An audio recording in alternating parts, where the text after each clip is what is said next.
আসসালামু আলাইকুম everyone, welcome back to Ishans from happiness channel.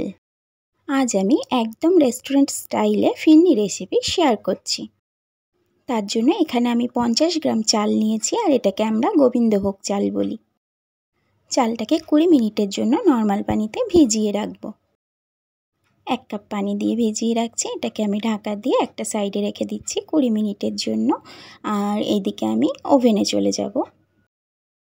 একটা কড়াই বসিয়ে দিয়েছি, আর 50 গ্রাম চালের জন্য এখানে আমি 750 ml লিকুইড মিল্ক নিচ্ছি। খুব ভালোভাবে দুধটাকে আমি জাল করে নেব একটা চামচ দিয়ে, এইভাবে নাড়াচাড়া করছি।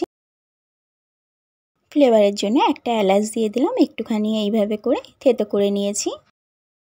এতে করে ফ্লেভারটা খুব ভালো হয়। দুধটাকে আমি জাল করে নেব বা ফুটিয়ে নেব। এখানে আমি একটু পাউডার মিল্ক ইউজ করব। এখানে হাফ বাটি পাউডার মিল্ক নিয়েছি। টিস্পুনে মাপ করলে এখানে 4 টিস্পুন হবে পাউডার মিল্ক।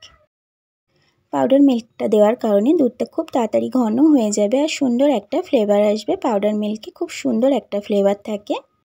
তো এটা এইভাবে অনবরত নাড়াচাড়া করেই যেতে হবে, না হলে কড়াইয়ের নিচে একটু লেগে যেতে পারে। তো ওইদিকে ওভেনটাকে আমি একটু লো ফ্লেমে দিয়ে এখানে যে চালটা আগে থেকে ভিজিয়ে রেখেছিলাম 3 থেকে 4 বার পানি পাল্টে ধুয়ে নিয়ে আর অল্প একটু পানি দিয়ে খুব ভালোভাবে পেস্ট বানিয়ে নিয়েছি। আর সম্পূর্ণটাই এই দুধের মধ্যে দিয়ে দিচ্ছি, আর এটাকে ধুয়েও একটু পানি আমি অ্যাড করে দিলাম। এরপর এটাকে এইভাবে নাড়াচাড়া করে একটু ঘন করে নিতে হবে। আর আজ আমি একদম রেস্টুরেন্ট স্টাইলে বানাচ্ছি, সেই কারণে কিছু ইনগ্রিডিয়েন্টস আমি এখানে এক্সট্রা ইউজ করব। গ্যাসের ফ্লেমটাকে মিডিয়ামে রেখে আমি এইভাবে নাড়াচাড়া করছি। আর এখানে আমি কিছুটা আমন্ড আর কিছুটা কাজু বাদাম নিয়েছি। যে ব্লেন্ডার জারের মধ্যে চালটাকে ব্লেন্ড করে নিয়েছিলাম, সেটার মধ্যে এগুলোকেও একটু হাফ ভাঙা করে নিয়েছি। তো ওগুলোকেও বাদামগুলোকেও আমি দিয়ে দিলাম। খুব ভালোভাবে মিশিয়ে নেব। আর 5 মিনিট এটা রান্না করলে এটা কিন্তু কমপ্লিট হয়ে যাবে। এখনও কিছু ইনগ্রিডিয়েন্টস এর মধ্যে দিতে বাকি আছে।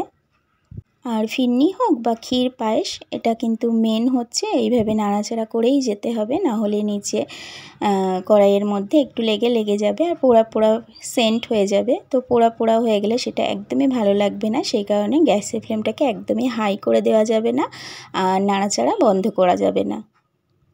যেহেতু চালটাকে আমি ব্লেন্ড করে নিয়েছি, সেই কারণে এটা খুব একটা বেশি টাইম লাগবে না। আপনার হাতে 15 থেকে 20 মিনিট সময় থাকলে আপনি এই সুন্দর রেসিপিটি বানিয়ে নিতে পারবেন।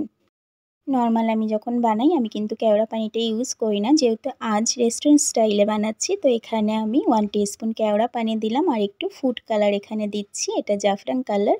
তো কেওড়া পানির মধ্যে আমি অল্প একটু কালার মিশিয়ে নিয়েছি, ওটাকে আমি এই ফিরনির মধ্যে দিয়ে দিচ্ছি। কেওড়া পানিটা দেওয়ার জন্য ফ্লেভারটা খুব সুন্দর আসবে, আর এই কালারটা দেওয়ার জন্য একদম রেস্টুরেন্টের মতো কালার আসবে। চিনিটা আমি একদম লাস্টে ইউজ করব। আর এটাকে একদম ঘন করে কিন্তু নামানো যাবে না, এরকম লিকুইড থাকতেই কিন্তু এটাকে নামিয়ে নিতে হবে। যেহেতু চাল আছে, চালটা ব্লেন্ড করে দেওয়া আছে, এটা ঠান্ডা হওয়ার পর কিন্তু অনেকটা ড্রাই হয়ে যাবে। যেহেতু আমরা একটু মিষ্টিটা কম খাই, সেই কারণে আমি এখানে হাফ বাটি চিনি দিলাম। আর মিষ্টিটা যে যার টেস্ট অনুযায়ী দিয়ে নেবেন। খুব ভালোভাবে মিশিয়ে নিচ্ছি যতক্ষণ পর্যন্ত না চিনিটা মেল্ট হচ্ছে। কয়েকটা কিশমিশ আমি দিয়ে দেবো এখানে।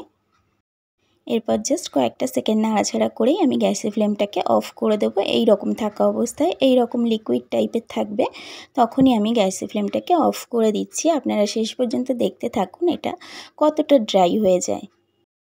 এটা এক্কেবারে রেডি হয়ে গেছে, ওভেন থেকে নামিয়ে নিয়েছি। আর ফিরনি, পায়েস বা ক্ষীর এগুলো কিন্তু একটু ঠান্ডা খেতেই ভালো লাগে। তো আমি বাটির মধ্যে নিয়ে এগুলোকে আমি ফ্রিজে রাখবো। যেহেতু ভিডিও বানাচ্ছি, তাড়াতাড়ি দেখাবো, সেই কারণে আমি একটু ডিপ ফ্রিজে রাখবো, নাহলে নর্মাল ফ্রিজে রাখতাম। তো এগুলোকে সার্ভ করে নিয়ে আমি ডিপ ফ্রিজে 5 মিনিটের জন্য রাখবো। আমার চ্যানেলে পায়েসের রেসিপিও দেয়া আছে, আপনারা দেখতে চাইলে আমার চ্যানেলটাকে ভিজিট করতে পারেন। আর আমি এন্ড স্ক্রিনে দিয়ে দেবো, ওখানে ক্লিক করে নিয়েও কিন্তু আপনারা দেখে নিতে পারবেন। আর এটা ভীষণই সহজে বানানো যায়, আপনারা অবশ্যই বাড়িতে একদিন ট্রাই করতে পারেন। আর এরম ধরনের আরও নতুন রেসিপি দেখার জন্য আমার চ্যানেলটাকে সাবস্ক্রাইব করে রেখে পাশে থাকা বেল আইকনটা প্রেস করে রাখতে পারেন। এতে করে যখনই ভিডিও আপলোড করব আপনার কাছে সাথে নোটিফিকেশান পৌঁছে যাবে, আপনি আপনার সময় মতো দেখে নিতে পারবেন। যারা অলরেডি কাজটা করে রেখেছেন তাদেরকে থ্যাংক ইউ সো মাচ। আমি 5 মিনিটের জন্য ডিপ ফ্রিজে রেখেছিলাম, তবে 5 মিনিট পর ডিপ ফ্রিজ থেকে বার করেছি। উপর থেকে দেখতে সুন্দরের জন্য একটা করে আমন্ড দিয়ে দিচ্ছি।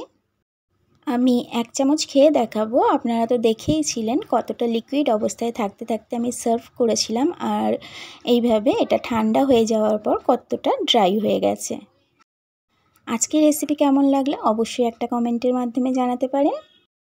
রেসিপি ভালো লাগলে লাইক শেয়ার করে দেবেন।